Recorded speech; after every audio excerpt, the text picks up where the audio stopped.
नमस्कार. मी Ashish Anok Kulkarni, mission high school Baramati. हा व्हिडिओ शालेय विद्यार्थ्यांसाठी आहे, व्यावसायिक वापरासाठी नाही. या व्हिडिओमध्ये वापरण्यात आलेले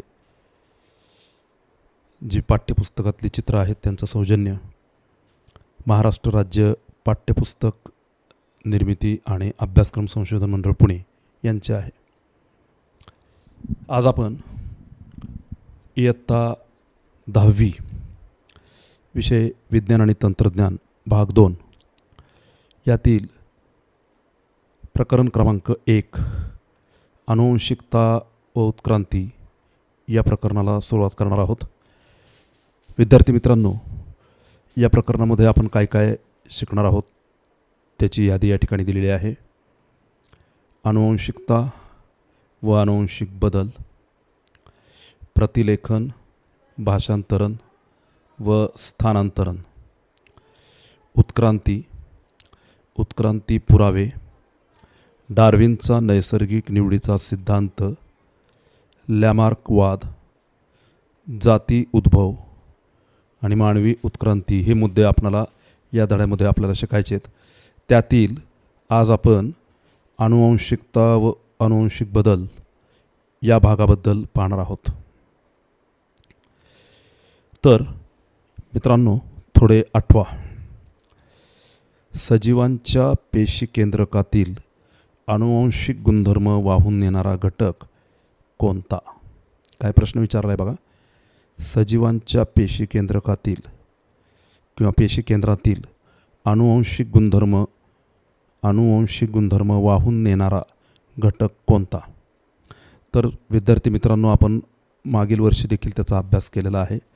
सजीवांच्या पेशी केंद्रकात असणारा व अनुवंशिक गुणधर्म वाहून नेणारा घटक म्हणजे केंद्रक आम्ल व प्रथिने यांनी बनलेलं गुणसूत्र होय. म्हणजे ह्या प्रश्नामध्ये नेमका काय आहे? सजीवांच्या पेशी केंद्रातील अनुवंशिक गुणधर्म वाहून नेणारा घटक कोणता? तर गुणसूत्र. गुणसूत्र हे कशाचं बनलेलं आहे? तर केंद्रक आम्ल व प्रथिने यांनी बनलेलं गुणसूत्र. दुसरं आपल्याला आठवायचं आहे, आपल्या माता पित्यांची शारीरिक आणि मानसिक लक्षणे संततीमध्ये म्हणजे मुलांमध्ये संक्रमित होण्याच्या प्रक्रियेस काय म्हणतात? आपले जे मातापिता आहेत त्यांचे शारीरिक आणि मानसिक लक्षणं संततीमध्ये संक्रमित होण्याची जी प्रक्रिया आहे त्या प्रक्रियेस काय म्हणतात? तर पहा मित्रांनो, आपल्या मातापित्यांची शारीरिक आणि मानसिक लक्षणे संततीमध्ये म्हणजे मुलांमध्ये संक्रमित होण्याच्या प्रक्रियेस अनुवंशिकता म्हणतात. तिसरा प्रश्न आहे, DNA रेणू कोणत्या घटकांपासून बनलेला असतो? आपण DNA अभ्यास मागील वर्षी केलेला आहे. तर त्याचा जो DNA रेणू आहे तो कोणत्या घटकापासून बनलेला असतो? तर DNA जो रेणू आहे हा डिऑक्सिरायबोज शर्करा, फॉस्फरिक आम्ल आणि नत्रयुक्त पदार्थांच्या जोड्यांनी बनलेल्या 2 सर्पिल धाग्यांपासून बनलेला असतो. नीट पहा मित्रांनो, विद्यार्थी मित्रांनो, DNA जो रेणू आहे याचा अभ्यास आपल्याला या ठिकाणी मागच्या वर्षी 9वीमध्ये केलेला आहे. आपण DNA रेणूचं स्ट्रक्चर त्याच्याबद्दल आपण 9व्या इयत्तेमध्ये अभ्यासलेला आहोत. तर DNA हा रेणू जो आहे हा डिऑक्सिरायबोज शर्करा, फॉस्फरिक आम्ल आणि नत्रयुक्त पदार्थांच्या जोड्यांनी बनलेल्या 2 सर्पिल धाग्यांपासून बनलेला असतो. अनुवंशिकता व अनुवंशिक बदल, हेरिडिटी अँड हेरिडिटरी चेंजेस. आता अनुवंशिकता कशाला म्हणतात हे आपल्याला ठाऊक आहे. पहा, एका पिढीतील जैविक लक्षणे जनुकांद्वारे पुढच्या पिढीत संक्रमित होण्याची प्रक्रिया म्हणजे अनुवंशिकता. हे तुम्हाला ठाऊक आहे. अनुवंशिकतेबद्दल आपण मागील वर्षामध्ये पाहिलेलं आहे. एका पिढीतील जैविक लक्षणे. कोणती लक्षणे? जैविक लक्षणे. जनुकांद्वारे, जनुकांचा देखील आपण अभ्यास मागील वर्षी केलेला आहे. जनुकांद्वारे पुढच्या पिढीत संक्रमित होण्याची प्रक्रिया, ही प्रक्रिया आहे. आनुवंशिकता म्हणजे काय? जैविक लक्षणे. मागील एका पिढीतील जैविक लक्षणे जनुकांद्वारे, कोणाद्वारे? जनुकांद्वारे पुढच्या पिढीत संक्रमित होण्याची ही एक प्रक्रिया आहे. या प्रक्रिया म्हणजे आनुवंशिकता. हे तुम्हाला ठाऊक आहे, म्हणजे माहिती आहे. आधुनिक आनुवंशिकीचा प्रारंभ ग्रेगर जोहान मेंडेल यांनी केला. शास्त्रज्ञांचं नाव लक्षात ठेवायचं आहे. आधुनिक आनुवंशिकीचा प्रारंभ ग्रेगर जोहान मेंडेल यांनी केला. त्यांनी 1886च्या सुमारास बराच कालावधी संशोधन करून आनुवंशिकतेबद्दलचे निष्कर्ष शोधून काढले. नाव लक्षात ठेवा, ग्रेगर जोहान मेंडेल यांनी आधुनिक आनुवंशिकीचा प्रारंभ केला.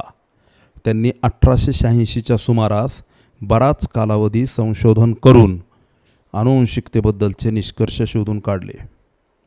त्यानंतर 1901 साली ह्युगो द ह्रिस यांच्या उत्परिवर्तन सिद्धांताने, कोणत्या सिद्धांताने?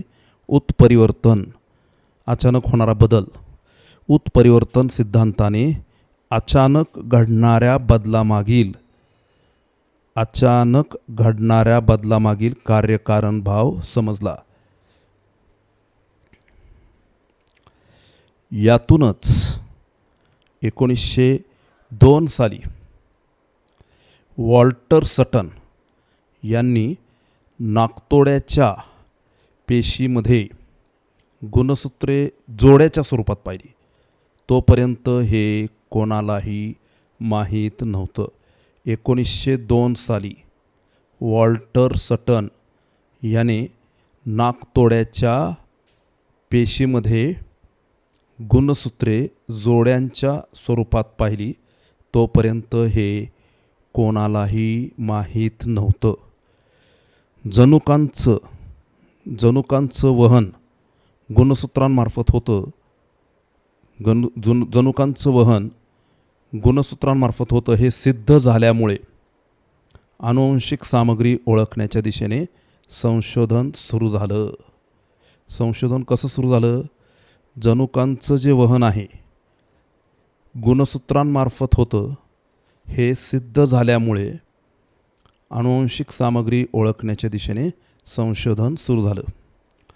यातूनच 1944 साली ओस्वाल्ड एव्हरी, मॅकलिन मॅककार्थी आणि कॉलिन मॅकक्लॉइड या त्रयींनी काही विषाणू वगळता सर्व सजीवांमध्ये DNA हीच आनुवंशिक सामग्री असते हे ओळखले, हे सिद्ध केले. पहा, हे महत्त्वाचं आहे. 1902 साली वॉल्टर सटन याने नाकतोड्याच्या पेशीमध्ये गुणसूत्र जोड्यांच्या स्वरूपात पाहिली. तोपर्यंत हे कोणालाही माहीत नव्हतं. जनुकांचं वहन गुणसूत्रांमार्फत होतं हे सिद्ध झाल्यामुळं आनुवंशिक सामग्री ओळखण्याच्या दिशेने संशोधन सुरू झाले.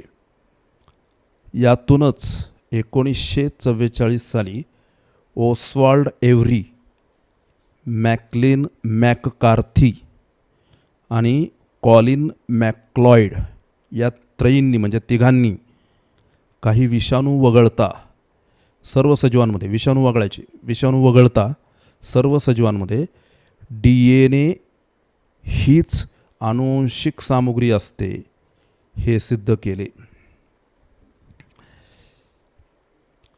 1961 साली फ्रान्समधील फ्रँकॉईस जेकब आणि जाक मोनॉड या आनुवंशिक वैज्ञानिकांनी, कोणते? फ्रँकॉईस जेकब आणि जाक मोनॉड या आनुवंशिक वैज्ञानिकांनी जीवाणूंच्या पेशीत DNA द्वारे होणाऱ्या प्रथिन संश्लेषणाच्या प्रक्रियेची प्रतिकृती तयार केली. कोणी प्रतिकृती तयार केली? फ्रँकॉईस जेकब आणि जॅक मोनॉड या आनुवंशिक वैज्ञानिकांनी जीवाणूंच्या पेशीत डी एन एद्वारे होणाऱ्या प्रथिन संश्लेषणाच्या प्रक्रियेची प्रतिकृती तयार केली. त्यामुळे डी एन ए रेणूंमध्ये दडलेले जनुकीय संकेत उलगडण्यास मदत झाली. बघा त्यांनी काय केलं, फ्रँकॉइस जेकब आणि जॉक मोनॉड या अनुवांशिक वैज्ञानिकांनी जीवाणूंच्या पेशीत डी एन एद्वारे होणाऱ्या प्रथिन संश्लेषणाच्या प्रक्रियेची प्रतिकृती तयार केली, मॉडेल तयार केलं प्रथिन संश्लेषणाच्या प्रक्रियेचं. त्यामुळं डी एन ए रेणूंमध्ये दडलेले जनुकीय संकेत उलगडण्यास मदत झाली. त्यातूनच जनुक अभियांत्रिकीच्या दृष्टीने अफाट क्षमता असलेले पुनঃसंयोजी डी एन ए तंत्र विकसित झाले. अनुवांशिक विकृतींचे निदान करण्यासाठी, कशाचं निदान करण्यासाठी? अनुवांशिक विकृतींचे निदान करण्यासाठी, प्रतिबंध करण्यासाठी, उपचार करण्यासाठी. पहा, अनुवांशिक विकृतींचे निदान करण्यासाठी, प्रतिबंध करण्यासाठी, उपचार करण्यासाठी, तसेच प्राणी संकर व वनस्पती संकर करण्यासाठी आणि सूक्ष्मजीवांचा जेथे वापर होतो अशा औद्योगिक प्रक्रियांसाठी आज अनुवांशिकीचा उपयोग केला जातो. अनुवांशिकीचा उपयोग कशासाठी केला जातो हे थोडक्यात इथं सांगितलेलं आहे. अनुवांशिक विकृतींचं निदान करण्यासाठी, प्रतिबंध करण्यासाठी, उपचार करण्यासाठी, तसंच प्राणी संकर व वनस्पती संकर करण्यासाठी आणि सूक्ष्मजीवांचा जेथे वापर होतो अशा औद्योगिक प्रक्रियांसाठी आज अनुवांशिकीचा उपयोग केला जातो.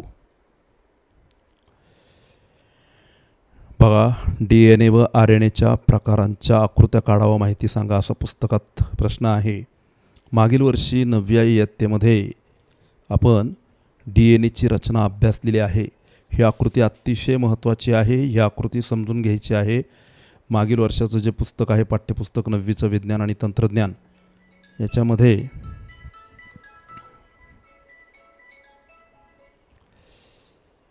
डी एन ए आणि आर एन एचे रचना आपण अभ्यासणार आहोत. तर त्याचा अभ्यास आपल्याला करायचा आहे.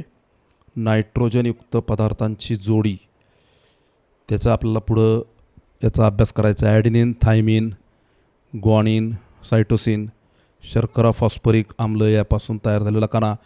ह्या आकृती, ही नीट आकृती पहा, ही मागील वर्षी आपण अभ्यासलेली आहे. याच्यामध्ये डी एन ए रचना, वॅटसन आणि क्रिक मॉडेल ह्या दोन्ही आकृत्या आपल्याला अभ्यासायच्या आहेत. आत्ता ज्या आकृत्या आपण अभ्यासल्या, आता आपण ज्या आकृत्या पाहिल्या, त्या आकृत्या पाठ्यपुस्तकात 9वीच्या इयत्तेमध्ये, 9वी इयत्तेतील पाठ्यपुस्तकात दिलेल्या आहेत. तर त्याचं स्ट्रक्चर कसं असतं हे पहा. गुणसूत्र मुख्यतः डी एन एची बनलेली असतात. गुणसूत्र मुख्यतः कशाची बनलेली असतात? डी एन एची बनलेली असतात. इसवी सन 1869 साली श्वेत रक्तपेशींचा अभ्यास करताना, कुठल्या रक्तपेशींचा? श्वेत रक्तपेशींचा अभ्यास करताना स्विस जीवरसायनशास्त्रज्ञ फ्रेडरिक मिशर यांनी या आम्लाचा शोध लावला. कोणी शोध लावला? स्विस जीवरसायनशास्त्रज्ञ फ्रेडरिक मिशर यांनी डी एन ए आम्लाचा शोध लावला. प्रथम हे आम्ल फक्त केंद्रकात सापडले. हे आम्ल फक्त केंद्रकात सापडले म्हणून याचे नाव केंद्रकाम्ले, न्यूक्लिक ॲसिड ठेवण्यात आले. प्रथम हे आम्ल फक्त केंद्रकात सापडले, फक्त केंद्रकात सापडलं म्हणून याचं नाव केंद्रकाम्ले म्हणजे न्यूक्लिक ॲसिड ठेवण्यात आले. ते पेशीच्या इतर भागातही आढळते. पण केंद्रकाम्ल का नाव ठेवलं? कारण हे आम्ल फक्त केंद्रकात सापडलं म्हणून याचे नाव केंद्रक आम्ल म्हणजे न्यूक्लिक ॲसिड ठेवण्यात आले. ते पेशीच्या इतर भागातही आढळते. DNA रेणू हे विषाणू जीवाणूंपासून माणसांपर्यंत बहुतेक सर्व सजीवात आढळतात. DNA जे रेणू आहेत ते विषाणू जीवाणूंपासून माणसांपर्यंत बहुतेक सर्व सजीवात आढळतात. हे रेणू पेशींचे कार्य, वाढ व विभाजन म्हणजे प्रजनन नियंत्रित करतात म्हणून त्यांना प्रधान रेणू म्हणजे मास्टर मॉलिक्यूल म्हणतात. हे रेणू अतिशय महत्त्वाचे आहेत. DNA अभ्यास या ठिकाणी आपण थोडक्यात पाहणार आहोत, कारण हे समजल्याशिवाय आपल्याला पुढे जाता येणार नाही. DNA गुणसूत्र जे आहेत, गुणसूत्रां मुख्यतः DNA बनलेले असतात. इसवी सन 1869 साली श्वेत रक्तपेशींचा अभ्यास करताना स्विस जीवरसायनशास्त्रज्ञ फ्रेडरिक मिशर नाव नीट लक्षात ठेवा. फ्रेडरिक मिशर यांनी या आम्लाचा शोध लावला. प्रथम हे आम्ल फक्त केंद्रकात सापडलं म्हणून याचे नाव केंद्रक आम्ल म्हणजे न्यूक्लिक ॲसिड ठेवण्यात आले. ते पेशींच्या इतर भागातही आढळते. DNA रेणू विषाणू जीवाणूंपासून माणसांपर्यंत बहुतेक सर्व सजीवात आढळतात. हे रेणू पेशींचे कार्य, वाढ व विभाजन म्हणजे थोडक्यात प्रजनन नियंत्रित करतात म्हणून त्यांना प्रधान रेणू म्हणजे मास्टर मॉलिक्यूल असेही म्हणतात. DNA रेणूची रचना सर्व सजीवात सारखीच असते. इसवी सन 1953 साली वॅटसन व क्रिक, आपण मागच्या स्लाईडमध्ये वॅटसन आणि क्रिक यांच्या DNA रेणूची रचना आपण पाहिलेली, ती अभ्यासायची, ती मागच्या वर्षीच्या 9वीच्या पुस्तकात दिलेली आहे. DNA रेणूची रचना सर्व सजीवात सारखीच असते. इसवी सन 1953 साली वॅटसन व क्रिक यांनी या रेणूच्या रचनेची प्रतिकृती तयार केली. ही प्रतिकृती 9वीच्या पुस्तकात दिलेली आहे, ती पाहून घ्या. या प्रतिकृतीत न्यूक्लिओटाईडचे 2 समांतर धागे एकमेकांभोवती लपेटलेले असतात. ज्यावेळेस मी हे वर्णन करतो आहे त्यावेळेस तुमच्यासमोर 9वीचं पण पुस्तक असणं गरजेचं आहे. त्याच्यामध्ये आनुवंशिकता याबद्दल जो भाग आहे त्यामध्ये ती आकृती दिलेली आहे. ती आकृती तुम्ही अभ्यासायची आहे. मागच्या वर्षीची आहे त्यामुळे ती तुम्हाला समजलेली आहे. या प्रतिकृतीत न्यूक्लिओटाईडचे 2 समांतर धागे एकमेकांभोवती लपेटलेले असतात. त्यास द्विसर्पिल डबल हेलिक्स रचना म्हणतात. या रचनेची तुलना पिळवटलेल्या लवचिक शिडीशी करता येईल. तुम्ही शिडी पाहिली असेल तर ती पिळवटलेली लवचिक शिडी जशी असते तशी यामध्ये ही जी वॅटसन आणि क्रिक यांनी DNA रेणूची जी रचना आहे त्या रचनेची प्रतिकृती तयार केली आणि या प्रतिकृतीमध्ये न्यूक्लिओटाईडचे 2 समांतर धागे मगाच्या स्लाईडमध्ये दाखवलेलं आहे ते तुम्ही परत पाहू शकता. 2 समांतर धागे एकमेकांभोवती लपेटलेले असतात. यास द्विसर्पिल म्हणजे डबल हेलिक्स रचना म्हणतात. या रचनेची तुलना पिळवटलेल्या लवचिक शिडीशी करता येईल. DNA रेणूतील प्रत्येक धागा न्यूक्लिओटाईड नावाच्या अनेक लहान रेणूंचा बनलेला असतो. DNA रेणूतील प्रत्येक धागा न्यूक्लिओटाईड नावाच्या अनेक लहान रेणूंनी बनलेला असतो. प्रत्येक न्यूक्लिओटाईड हा, बघा आता, DNA रेणू जो आहे त्यातला प्रत्येक धागा न्यूक्लिओटाईड नावाच्या अनेक लहान रेणूंचा बनलेला असतो. प्रत्येक न्यूक्लिओटाईड हा नायट्रोजनयुक्त पदार्थ डिऑक्सिरायबोज, शर्करा आणि फॉस्फरिक आम्ल यापासून बनलेला असतो. प्रत्येक न्यूक्लिओटाईड जो आहे तो 3 भागांपासून बनलेला आहे. नायट्रोजनयुक्त पदार्थ, डिऑक्सिरायबोज, शर्करा आणि फॉस्फरिक आम्ल यापासून बनलेला असतो. लक्षात राहील का? प्रत्येक न्यूक्लिओटाईड हा नायट्रोजनयुक्त पदार्थ, डिऑक्सिरायबोज, शर्करा आणि फॉस्फरिक आम्ल यापासून बनलेला असतो. आता ह्यातला नायट्रोजनयुक्त पदार्थ जो आहे हा ॲडेनिन, ग्वानिन, सायटोसिन व थायमिन अशा 4 प्रकारचे असतात. नायट्रोजनयुक्त पदार्थ किती प्रकारचे असतात पहा? नायट्रोजनयुक्त पदार्थ 4 प्रकारचे. कोणते? ॲडेनिन, ग्वानिन, सायटोसिन व थायमिन अशा 4 प्रकारचे असतात. यापैकी ॲडेनिन व ग्वानिन यांना प्युरिन्स म्हणतात. विद्यार्थी मित्रांनो, ही नावं जरी अवघड असली तरी आपल्या लक्षात राहणं गरजेचं आहे. प्रत्येक डी एन ए रेणूचा जर आपल्याला अभ्यास करायचा आहे तर डी एन ए रेणूतील प्रत्येक धागा न्यूक्लियोटाइड नावाच्या अनेक लहान रेणूंचा बनलेला असतो आणि प्रत्येक न्यूक्लियोटाइड हा नायट्रोजनयुक्त पदार्थ, डिऑक्सिरायबोज, शर्करा आणि फॉस्फरिक आम्ल यापासून बनलेला असतो. तिन्ही घटक नीट लक्षात घ्या. न्यूक्लियोटाइड, नायट्रोजनयुक्त पदार्थ, डिऑक्सिरायबोज, शर्करा आणि फॉस्फरिक आम्ल यापासून बनलेला असतो. आता ह्यातला नायट्रोजनयुक्त पदार्थ जो आहे तो 4 प्रकारचे त्याचे असतात. नायट्रोजनयुक्त पदार्थ कोणकोणते? तर ॲडेनिन, ग्वानिन, सायटोसिन व थायमिन अशा 4 प्रकारचे असतात. त्यापैकी ॲडेनिन व ग्वानिन यांना प्युरिन्स म्हणतात. ॲडेनिन व ग्वानिन यांना प्युरिन्स म्हणतात. तर सायटोसिन व थायमिन यांना पिरिमिडिन्स म्हणतात. जोड्या नीट लक्षात ठेवा. नेहमीच ॲडेनिनची थायमिन बरोबर आणि ग्वानिनची सायटोसिन बरोबर जोडी होती. नेहमीच ॲडेनिनची थायमिन बरोबर आणि ग्वानिनची सायटोसिन बरोबर जोडी होते. ॲडेनिन आणि थायमिन हे द्विहायड्रोजन बंधाने, ॲडेनिन आणि थायमिन हे द्विहायड्रोजन बंधाने, तर ग्वानिन आणि सायटोसिन हे त्रिहायड्रोजन बंधाने एकमेकांशी जोडलेले असतात. नेहमीच ॲडेनिनची थायमिन बरोबर, ॲडेनिनची कोणाबरोबर? ॲडेनिनची थायमिन बरोबर आणि ग्वानिनची सायटोसिन बरोबर जोडी होते. ॲडेनिन आणि थायमिन हे द्विहायड्रोजन बंधाने, तर ग्वानिन आणि सायटोसिन हे त्रिहायड्रोजन बंधाने एकमेकांशी जोडलेले असतात. न्यूक्लियोटाइडच्या रचनेत शर्करेच्या एका रेणूला एक नायट्रोजनयुक्त पदार्थाचा रेणू व एक फॉस्फरिक आम्लाचा रेणू जोडलेला असतो. न्यूक्लियोटाइडची जी रचना आहे त्या रचनेत शर्करेच्या एका रेणूला एक नायट्रोजनयुक्त पदार्थाचा रेणू व एक फॉस्फरिक आम्लाचा रेणू जोडलेला असतो. नायट्रोजनयुक्त पदार्थ 4 प्रकारचे असल्यामुळे, नायट्रोजनयुक्त पदार्थ मग असे सांगितलं, ॲडेनिन, थायमिन, ग्वानिन, सायटोसिन असे ते 4 प्रकार आहेत. नायट्रोजनयुक्त पदार्थ 4 प्रकारचे असल्यामुळं न्यूक्लियोटाइडसुद्धा 4 प्रकारचे असतात.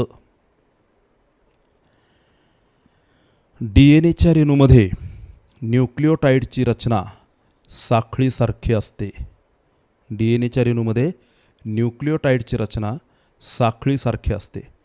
डी एन एचे 2 धागे म्हणजे शिडीच्या नमुन्यातील 2 खांब. डी एन एची रचना नीट समजून घ्या. डी एन एची रचना पाठ्यपुस्तकामध्ये दिलेली आहे. 9वीच्या पाठ्यपुस्तकामध्ये डी एन एची रचना दिलेली आहे. तर डी एन एचे 2 धागे म्हणजे शिडीच्या नमुन्यातील 2 खांब होय. जे 2 धागे आहेत ते 2 धागे म्हणजे शिडीचा नमुना आपण पाहिलेला आहे. शिडी आपण बघितलेली आहे सर्वांनी. तर शिडीच्या नमुन्यातील 2 खांब, प्रत्येक खांब आळीपाळीने जोडलेल्या शर्करेचा रेणू व फॉस्फरिक आम्ल यांचे बनलेले असतात. प्रत्येक खांब कशाचे बनलेले असतात? त्यांच्यातले डी एन ए रेणूतील आळीपाळीने जोडलेल्या शर्करेचा रेणू व फॉस्फरिक आम्ल यांचे बनलेले असतात. शिडीची प्रत्येक पायरी म्हणजे हायड्रोजन बंधाने जोडलेली नायट्रोजनयुक्त पदार्थांची जोडी होय. पहा, इथं फार महत्त्वाचं आहे. ती आकृती डोळ्यासमोर ठेवा. डी एन एचे 2 धागे म्हणजे शिडीच्या नमुन्यातील 2 खांब, प्रत्येक खांब आळीपाळीने जोडलेल्या शर्करेचा रेणू व फॉस्फरिक आम्ल यांचे बनलेले असतात. शिडीची प्रत्येक पायरी म्हणजे हायड्रोजन बंधांनी जोडलेले नायट्रोजनयुक्त पदार्थांची जोडी होय. नेहमीच ॲडेनिनची जोडी थायमिन बरोबर आणि ग्वानिनची जोडी सायटोसिन बरोबर होती. हे लक्षात ठेवायचं आहे. नेहमीच ॲडेनिनची जोडी जी आहे ती थायमिन बरोबर आणि ग्वानिनची जोडी सायटोसिन बरोबर होते. R N A ribonucleic acid. RNA हे पेशीतील दुसरे महत्त्वाचे न्यूक्लिक आम्ल आहे. RNA हे पेशीतील दुसरे महत्त्वाचे न्यूक्लिक आम्ल. 2 न्यूक्लिक आम्ल पेशीमध्ये असतात, त्यातलं DNAचा पण आपण थोडक्यात आढावा घेतला. RNA हे सुद्धा पेशीतील दुसरे महत्त्वाचे न्यूक्लिक आम्ल आहे. RNA हे न्यूक्लिओटाईडने बनलेले एकच धागा असलेले न्यूक्लिक आम्ल आहे. DNAमध्ये 2 धागे होते. RNA हे न्यूक्लिओटाईडने बनलेले एकच धागा असलेले न्यूक्लिक आम्ल आहे. हे आम्ल बघा आता, हे आम्ल रायबोज शर्करा, फॉस्फेटचे रेणू आणि ग्वानिन, सायटोसिन, ॲडेनिन व युरॅसिल ह्या 4 नायट्रोजनयुक्त पदार्थांनी बनलेले असते. हे आम्ल थोडंसं DNAपेक्षा वेगळं आहे. हे आम्ल रायबोज शर्करा, फॉस्फेटचे रेणू आणि ग्वानिन, सायटोसिन, ॲडेनिन व युरॅसिल या 4 नायट्रोजनयुक्त पदार्थांनी बनलेले असते. रायबोज शर्करा, फॉस्फेटचा रेणू आणि 1 नायट्रोजनयुक्त पदार्थाचा रेणू, रायबोज शर्करा, फॉस्फेटचा रेणू आणि 1 नायट्रोजनयुक्त पदार्थाचा रेणू यांच्या संयोगातून न्यूक्लिक आम्लाच्या साखळीतील एक कडी म्हणजे न्यूक्लिओटाईड तयार होते. नीट समजून घ्या, कारण ह्याचाही अभ्यास खूप महत्त्वाचा आहे. RNA हे पेशीतील दुसरे महत्त्वाचं न्यूक्लिक आम्ल आहे. RNA हे न्यूक्लिओटाईडने बनलेलं एकच धागा असलेले न्यूक्लिक आम्ल आहे. हे आम्ल रायबोज शर्करा, फॉस्फेटचे रेणू आणि ग्वानिन, सायटोसिन, ॲडेनिन व युरॅसिल या 4 नायट्रोजनयुक्त पदार्थांनी बनलेले असते.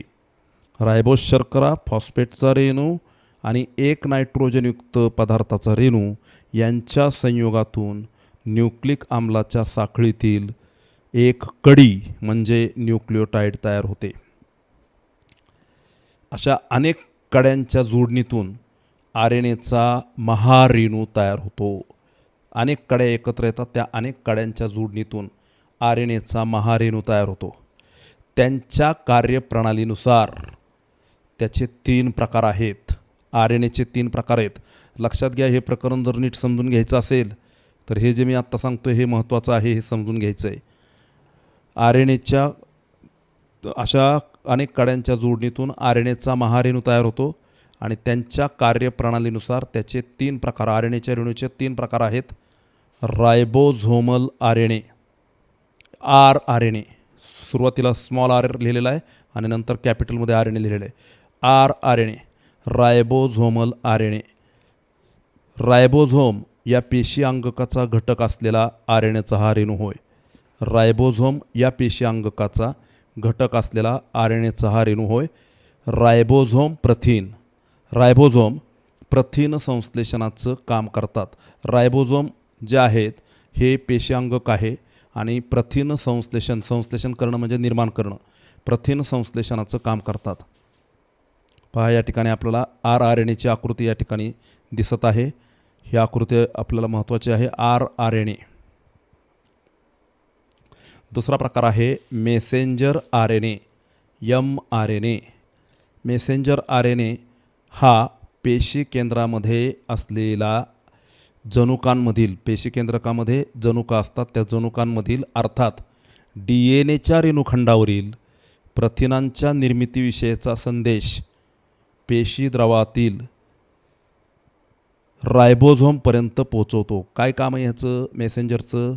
मेसेंजर RNA हा पेशी केंद्रामध्ये असलेल्या जनुकांमधील अर्थात DNAच्या रेणुखंडावरील प्रथिनांच्या निर्मितीविषयीचा संदेश, प्रथिनांची जी निर्मिती केली जाते, प्रथिनांच्या निर्मितीविषयीचा संदेश, मेसेज म्हणजे संदेश, म्हणून त्याला मेसेंजर म्हटलेलं आहे. संदेश पेशी द्रवातील रायबोझोमपर्यंत पोचवतो. नीट लक्षात घ्या कार्य. मेसेंजर RNA काय करतो? mRNA, मेसेंजरमधला m घेतलेला आहे आणि RNA, mRNA हा पेशी केंद्रामध्ये असलेल्या जनुकांमधील अर्थात DNAच्या रेणुखंडावरील प्रथिनांच्या निर्मितीविषयीचा संदेश पेशी द्रवातील रायबोझोमपर्यंत पोचवतो. कशाचा संदेश? प्रथिने निर्मितीविषयीचा. कोणाकडे पोचवतो? पेशी द्रवातील रायबोझोमपर्यंत पोचवतो. प्रथिनांची निर्मिती करणाऱ्या रायबोझोमपर्यंत संदेश नेणारा, नीट महत्त्वाचं या ठिकाणी मी पुन्हा तुम्हाला सांगतोय, प्रथिनांची निर्मिती करणाऱ्या रायबोझोमपर्यंत संदेश नेणारा म्हणून त्याला दूत रेणू असे म्हणतात. संदेश नेणारा आहे म्हणून त्याला मेसेंजर आर एन ए म्हणतात. मेसेंजर आर एन एची रचना या ठिकाणी दाखवलेली आहे, एम आर एन ए. तिसरा प्रकार आहे ट्रान्सफर आर एन ए. ट्रान्सफरमधला T, R N A, M R N A, आता T R N A. Transfer R N A. Transfer R N A हा पेशी द्रवात असून तो मेसेंजर आर एन एवरील संदेशानुसार अमिनो आम्लाच्या रेणूंना निवडून रायबोझोमपर्यंत आणतो. पहा, ट्रान्सफर आर एन ए काय करतो? ट्रान्सफर आर एन ए हा पेशी द्रवात असून तो मेसेंजर आर एन एवरील संदेशानुसार, मेसेंजर आर एन एवरती जो संदेश येतो त्या संदेशानुसार अमिनो आम्लाच्या रेणूंना निवडून रायबोझोमपर्यंत आणतो. R N A, T R N A. पहा, टी आर एन एची रचना आहे. आपण तिन्ही प्रकार पाहिलेले आहेत. आता यातला या सत्रामधला शेवटचा भाग आपण पाहत आहोत. अनुवांशिक विकृती म्हणजे काय हे सांगून काही अनुवांशिक विकृतींची नावे सांगा. अनुवांशिक विकृती म्हणजे काय? तर ज्या विकृती गुणसूत्रातील अपसामान्यतेमुळे किंवा जनुकातील उत्परिवर्तनामुळे, उत्परिवर्तन मगाशी मी सुरुवातीला सांगितलं अचानक होणारा बदल, तर ज्या विकृती गुणसूत्रातील अपसामान्यतेमुळे किंवा जनुकातील उत्परिवर्तनामुळे होतात, ज्या विकृती, त्यांना अनुवांशिक विकृती म्हणतात. पहा, अनुवांशिक विकृती कशाला म्हणायचं? तर ज्या विकृती गुणसूत्रातील अपसामान्यतेमुळे किंवा जनुकातील उत्परिवर्तनामुळे निर्माण होतात. उत्परिवर्तन म्हणजे काय? अचानक होणारा बदल. जनुकातील उत्परिवर्तनामुळे निर्माण होतात, त्यांना अनुवांशिक विकृती म्हणतात.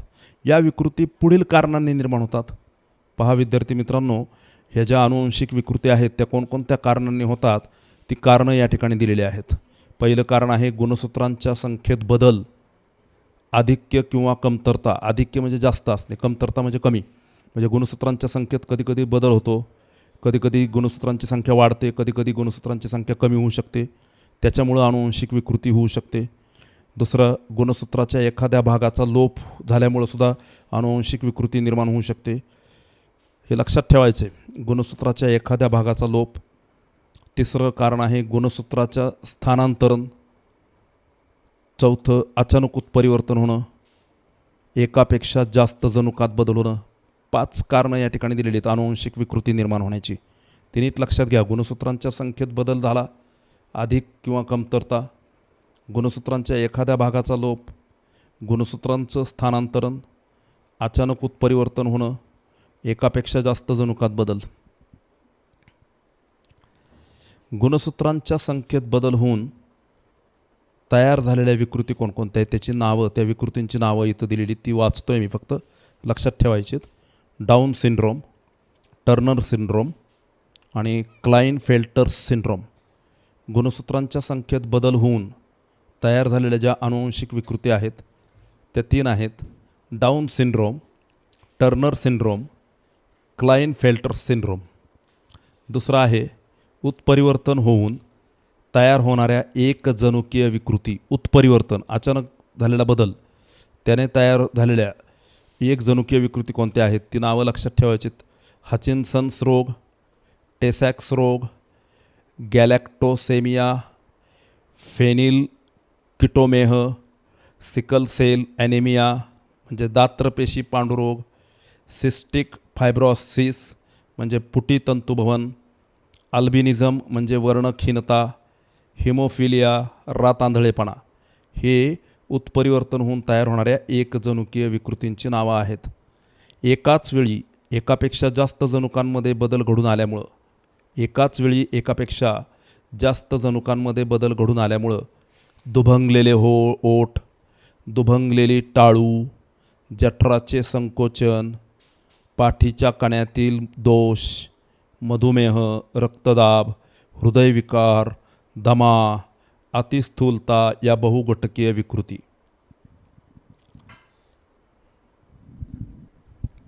धन्यवाद.